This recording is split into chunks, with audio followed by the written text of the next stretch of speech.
안녕하세요, 여러분. 오늘은 시험 범위의 마지막인가요? 물질순환과 에너지 흐름에 대해서 공부를 해보도록 하겠습니다. 첫 번째는 물질의 생산과 소비가 나와 있는데요. 여기에서 말하는 물질이라는 것은 유기물을 의미하겠습니다. 그래서 유기물이 어떻게 생산되고 소비되는가를 이야기하는데, 물질이 제일 처음에 생산이 되려면 광합성이라고 하는 과정을 거쳐야 되겠죠. 그래서 광합성에 관련된 표를 먼저 가지고 왔습니다. 이 표는 기억이 나시죠? 이 단원 처음에 배웠던 빛의 세기와 광합성량에 관련된 그래프입니다. 이 그래프를 먼저 이해를 하고 다음으로 넘어가도록 할게요. 이 그래프는 빛의 세기에 따라서 광합성량이 어떻게 달라지는지를 보여주고 있는데, 자, 여기 일정한 빛의 세기에서 식물이 광합성을 통해서 만들어낸 유기물의 총량을 우리가 총광합성량이라고 합니다. 총광합성량.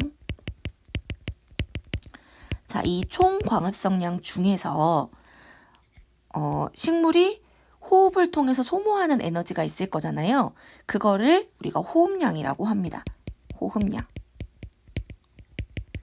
호흡량은 우리가 빛의 세기가 없을 때, 빛의 세기가 0일 때 이산화탄소를 방출하는 양만큼이 호흡량이에요. 빛이 있으나 없으나 일정하게 소비가 되는 양이겠죠. 그리고 총광합성량에서 호흡량을 뺀 나머지 값이 광합성을 통해서 얻은 유기물의 양, 순광합성량이라고 할 수 있겠습니다. 순광합성량. 자, 이 첫 번째 그래프가 빛의 세기에 따른 광합성량을 이야기한다면, 여기 있는 두 번째 표는 일정 기간 동안 이렇게 광합성을 쭉 했을 때 만들어지는 유기물의 총량을 이야기하는 거예요. 자, 예를 들어서 1년 동안이다 라고 하면 1년 동안 광합성을 통해서 이 식물이 생산한 총 유기물의 양을 총생산량 이렇게 이야기합니다. 자, 유기물의 총량. 자, 이 총생산량 중에서 이 식물도 세포호흡을 통해서 에너지를 만들어 생존을 하겠죠. 그래서 이렇게 생존에 사용되는 호흡량을 이만큼 빼줍니다.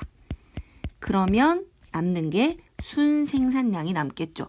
그래서 호흡량을 제외하고 생산자의 저장이 되는 유기물 총량을 순생산량 이렇게 부를 수 있겠습니다. 그러면 이 순생산량은 뭐로 구성이 되느냐? 일단은 생장량이 있습니다. 자, 만들어 저장된 유기물의 총량 중에서 식물이 생장을 할 때, 잎을 만들고 그 다음에 키가 커지고 할 때 사용하는 생장량이 있겠죠. 이게 첫 번째고요. 두 번째는 고사 낙엽량이라고 하는 게 있습니다. 고사량과 낙엽량을 합친 거예요. 고사량은 식물에서 잎이나 가지나 뿌리가 말라서 없어지는 거, 말라 죽는 부분을 고사량이라고 하고요. 그리고 계절이 바뀌면서 낙엽으로 떨어지는 것을 낙엽량 이렇게 하는데, 이 두 개를 합친 것이 고사 낙엽량입니다. 그리고 세 번째는 피식량이라고 하는데요. 피식량은 포식과 피식의 그 피식입니다. 그래서 1차 소비자에게 먹히는 식물의 양을 피식량 이렇게 이야기하죠. 그래서 광합성으로 총 생산한 유기물의 총 생산량 중에서 식물이 에너지를 만들기 위해서 사용하는 호흡량을 제외하면 순생산량이 남고요. 이 순생산량은 식물의 잎이나 가지를 만드는 데 사용되는 생장량, 그리고 말라 떨어지는 고사 낙엽량, 그리고 1차 소비자에게 먹히는 피식량으로 구분된다. 이렇게 이해하시면 되겠습니다. 그러면 이 피식량은 무엇이랑 같으냐? 1차 소비자에게 먹히는 양은 1차 소비자가 먹는 양이랑 똑같겠죠. 그래서 생산자의 입장에서는 피식량이 되겠지만 1차 소비자의 입장에서는 섭식량 이렇게 부를 수 있겠습니다.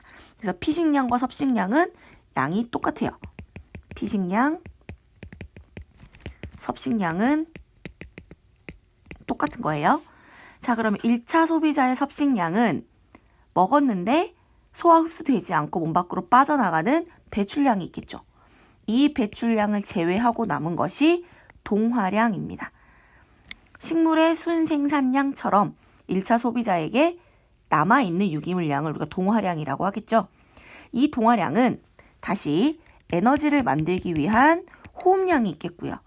그리고 마찬가지로 1차 소비자가 생장하는 데 필요한 생장량이 있고, 그리고 자연사에서 사망하거나 아니면 2차 소비자에게 잡아먹히는 피식량, 이렇게 구분할 수 있다. 알아두시면 되겠습니다. 이 표가 자주 나오죠. 자, 그리고 세 번째 그래프는 1차 소비자 아니고 생산량의 수령에 따라서, 해가 감에 따라서 총 생산량, 순생산량, 호흡량이 어떻게 변하는지 표로 나타낸 것입니다. 이 그래프를 보시면 초기에는 총 생산량이 적어요. 그리고 60년쯤 됐을 때가 총 생산량이 제일 높은가요? 그리고 시간이 더 가면 다시 총 생산량이 줄어드는 것을 볼 수가 있겠습니다. 그래서 총 생산량에서 호흡량을 빼면 이만큼이 순생산량이 되겠고, 다시 이것은 낙엽량과 고사량, 그리고 피식량을 제외하고 생장량, 이렇게 구성된다는 거 보시면 되겠습니다. 이렇게 수령에 따라서 생산량이 변하게 되는 이유는 앞에 말했던 천이 때문이에요. 천이가 되는 거에 따라서 광합성량이 좀 달라질 수 있거든요. 그래서 그 광합성량이 달라짐에 따라서 소비되는 양도 달라지기 때문에 수령에 따라서 생산량이 달라지게 되는 겁니다. 그래서 여기에서 우리가 생체량이라는 말이 나오는데요. 이 생체량은 생물량 혹은 현존량이라고도 부릅니다. 그래서 이 식물 군집이 가지고 있는 유기물의 총량을 의미해요. 그래서 단순히 생산자 나무 한 그루가 아니라 그 군집 전체가 가지고 있는 유기물의 총량을 말합니다.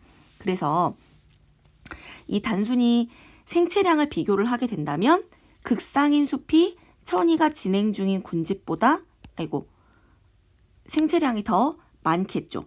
왜냐하면 천이 진행 중인 군집에서 예를 들어서 초원이라거나 관목림에 비해서 극상을 이루고 있는 음수림의 경우 나무도 훨씬 크고 숲이 더 빽빽하게 지금 구성이 되어 있는 게 볼 수 있잖아요. 그래서 생체량이라고 하는 것은 얘가 가지고 있는 전체적인 유기물의 양이니까 줄기, 잎,뿌리 전부 더한 값이잖아요. 그래서 초원이나 관목림보다는 극상인 양수림, 호남림, 음수림, 이게 천이가 진행이 됨에 따라서 더 유기물량이 증가하게 되니까 당연히 극상인 숲이 천이 진행 중인 군집보다는 생체량은 큽니다. 다만 순생산량을 비교를 해본다면 순생산량의 입장에서는 글씨가 이상합니다. 네, 다시 써볼게요. 순생산량의 입장에서는 극상인 숲보다 천이가 진행 중인 군집이 양이 더 많습니다. 여기 이 표에서도 보면 알 수 있겠는데요. 천이가 진행 중인 군집일 때가 순생산량이 더 커요. 왜냐하면 호흡을 통해서 소비되는 양도 적을 뿐더러 생장을 통해서 많은 양이 저장이 되기 때문에 순생산량은 극상인 숲보다 천이 진행 중인 군집이 더 크다. 이렇게 알고 계시면 되겠습니다.